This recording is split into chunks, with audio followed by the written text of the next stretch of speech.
મિત્રો સૌથી પહેલાં તો તમને અભિનંદન, તમે 19મા દિવસ સુધી પહોંચી ગયા છો. મતલબ કે તમારે ઇંગ્લિશ શીખવાની ખરેખર દિલમાં ઈચ્છા છે અને તમે એના માટે મહેનત કરી રહ્યા છો. કોંગ્રેચ્યુલેશન્સ. તો આજે 19મા દિવસમાં તમને શું આવડશે? મિત્રો, તમે ઇંગ્લિશમાં જોયું હશે કે આ બધા શબ્દો જે છે એ ઇંગ્લિશ બોલવામાં ઘણીવાર વપરાતા હોય છે. મોટા ભાગે તમે વાક્યોમાં આ શબ્દો જોશો.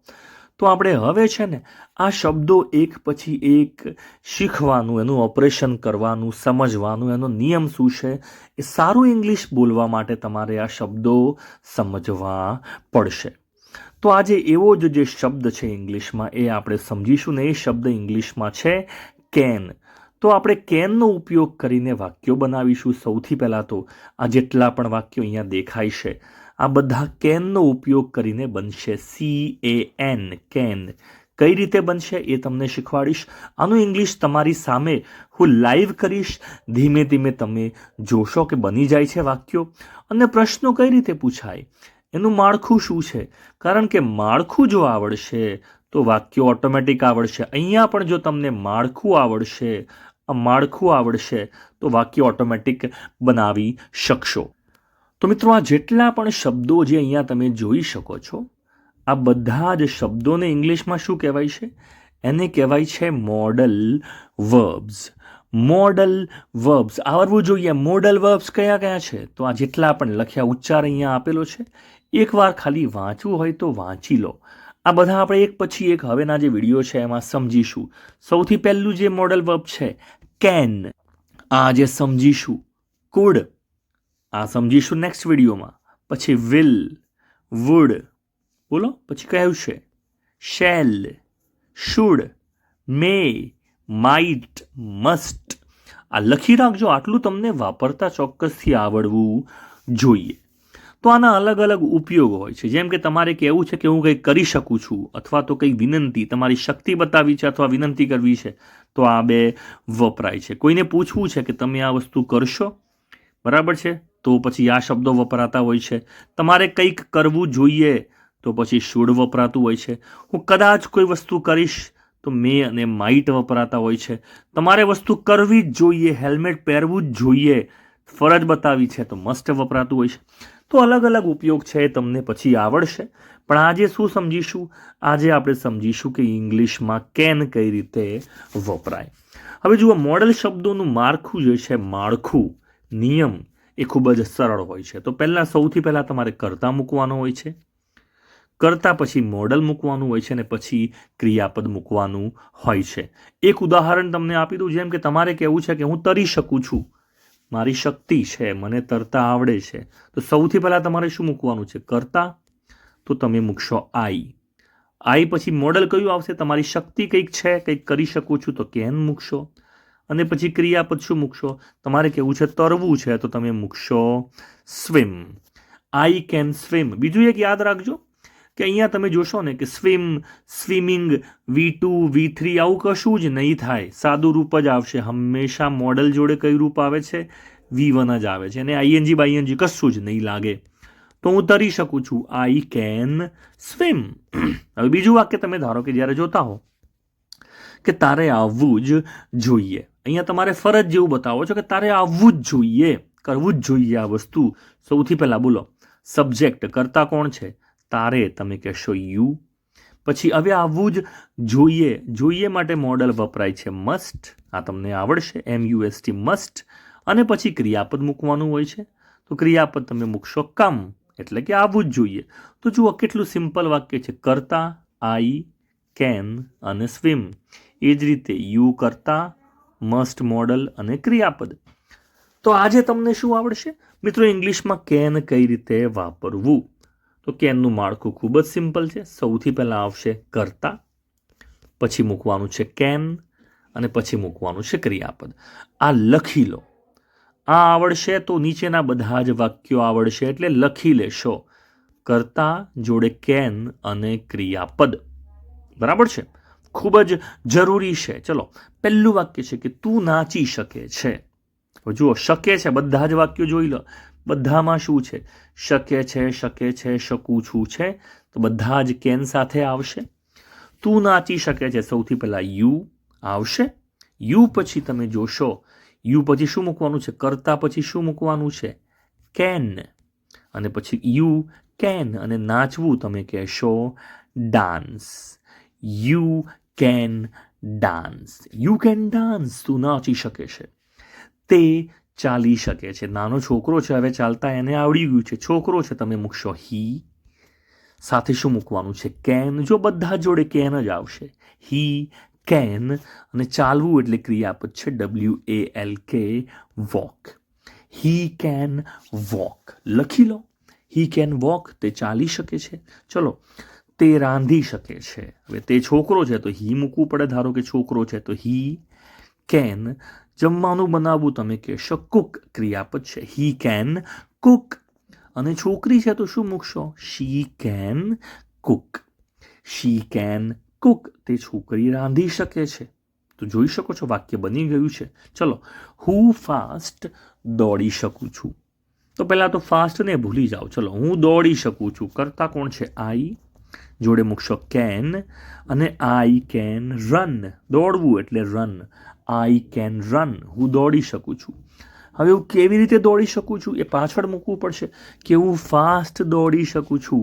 I can run fast. ઝડપથી દોડી શકું છું. I can run fast. બહુ ઝડપથી. I can run very fast. આ રીતનું વાક્ય બની શકે છે. ચલો આગળ, નેક્સ્ટ વાક્ય. તે લોકો ગાઈ શકે છે. પહેલાં તો તે લોકો કરતા કોણ છે? ધે. જોડે મૂકવાનું છે can. They can sing. They can sing. એ લોકો ગાઈ શકે છે. લખતા રહેજો જોડે જોડે તો મજા આવશે.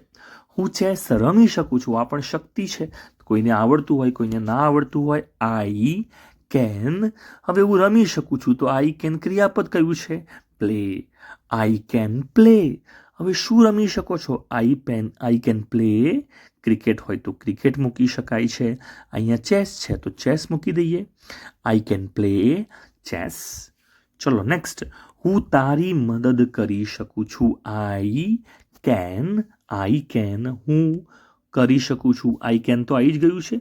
હવે મદદ કરવી, ક્રિયાપદ શું આવશે? I can help. I can help. અને કોની મદદ કરીશું? સામે કોણ છે? કોની મદદ કરી શકું છું? તો એ પાછળ મૂકવાનું છે. I can help you. ચલો, હું તેની મદદ કરી શકું છું. કોઈ છોકરો છે, હું એની મદદ કરી શકું છું. I can help. અને યુની જગ્યાએ મૂકવું પડશે હિમ.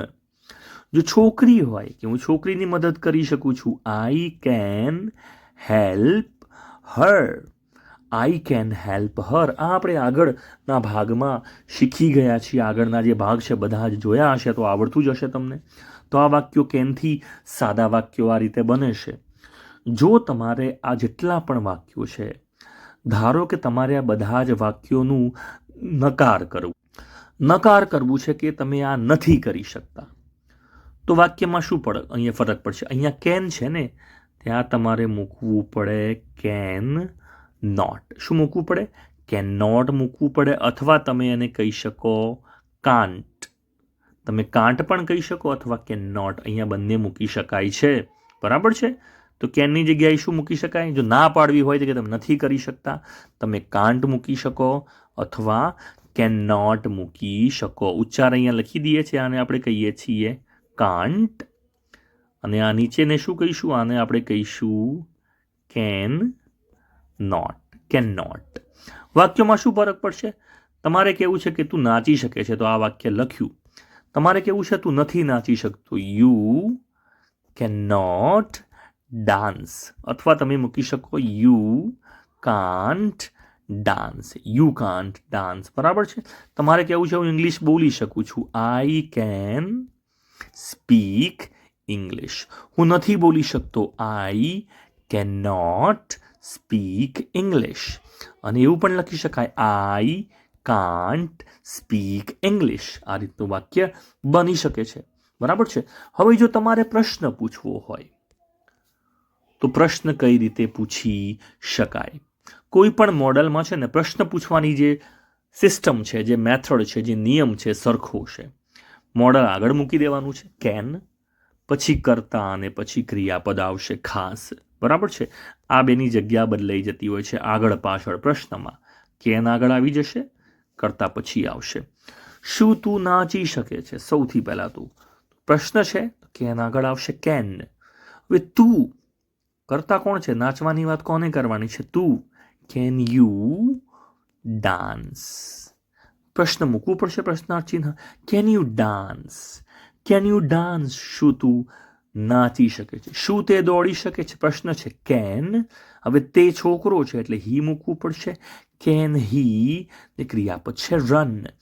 Can he run? શું તે દોડી શકે છે? Can he run? જો છોકરી હોય તો શું મૂકશો? Can she run? આ રીતનું વાક્ય બનશે. નેક્સ્ટ વાક્ય છે, શું તે છોકરી રાંધી શકે છે?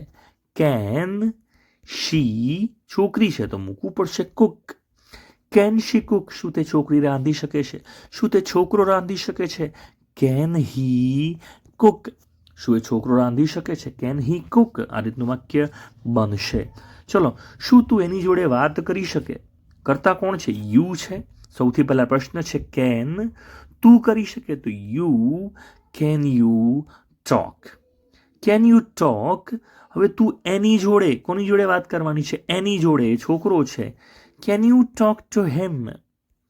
Can you talk to him? શું તું એની જોડે વાત કરી શકે છે? Can you talk to him? છોકરી છે, શું તું એની છોકરી જોડે વાત કરી શકે? Can you talk to her? આ રીતનું વાક્ય બનશે. શું તું મારી રાહ જોઈ શકે છે? Can you weight four? મારી રાહ જોઈ શકે છે એટલે can you weight for me? Can you weight for me? આવું વાક્ય બનશે. આ વાક્યનું ઇંગ્લિશ જુઓ, તમારે કમેન્ટમાં લખવાનું છે.